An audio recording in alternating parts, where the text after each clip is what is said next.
Ego versus true self, the silent battle within you. What's keeping you from happiness isn't the world, it's your own ego. His name was Alex.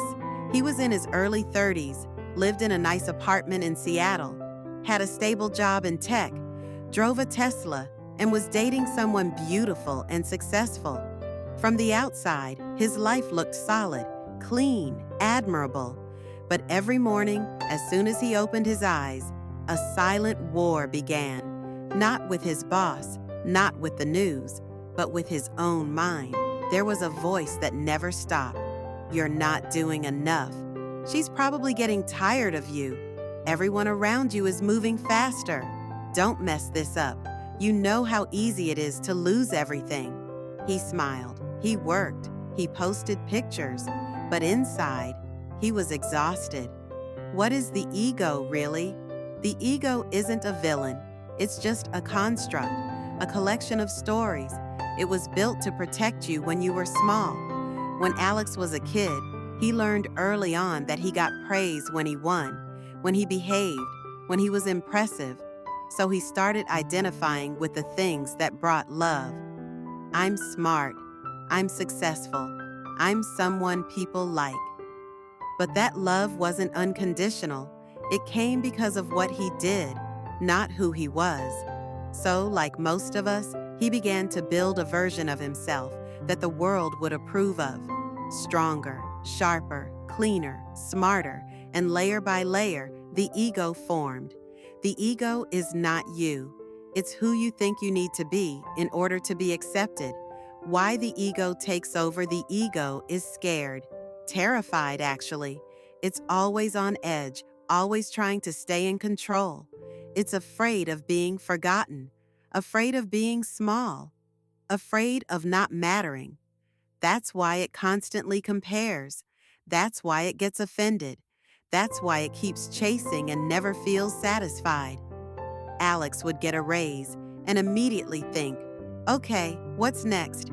He'd get 100 likes on a post and worry that the next one wouldn't perform as well. The ego thrives on scarcity, on fear, on the idea that right now isn't enough. It pushes you into the past with guilt or into the future with anxiety.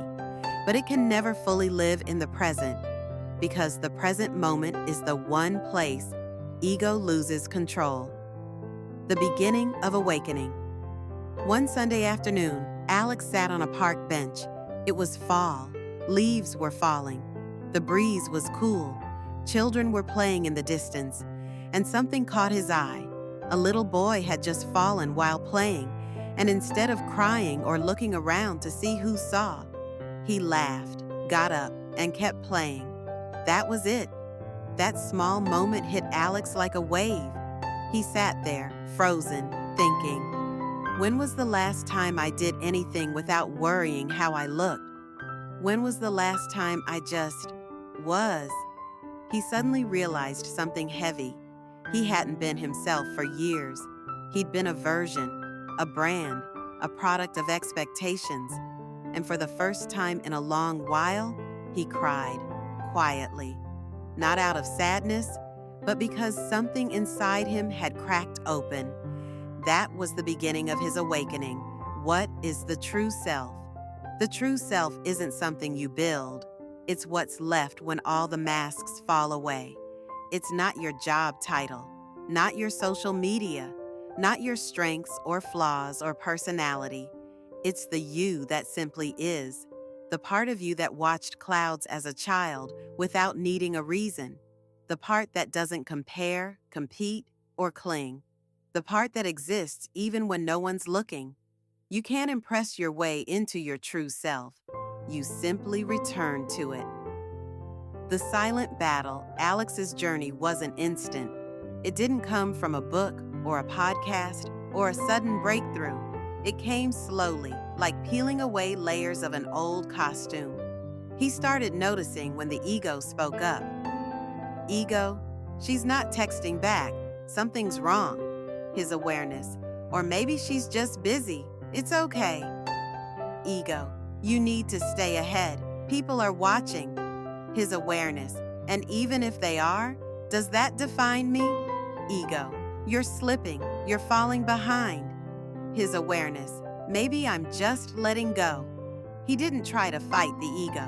He simply began to recognize it, to see it, to breathe through it. And slowly, the voice grew quieter, living from the true self. So how do you begin to live from your true self? 1. Pause and observe. You are not your thoughts. You are the one who sees them. Each time you pause and observe, you step out of the ego's grip. 2.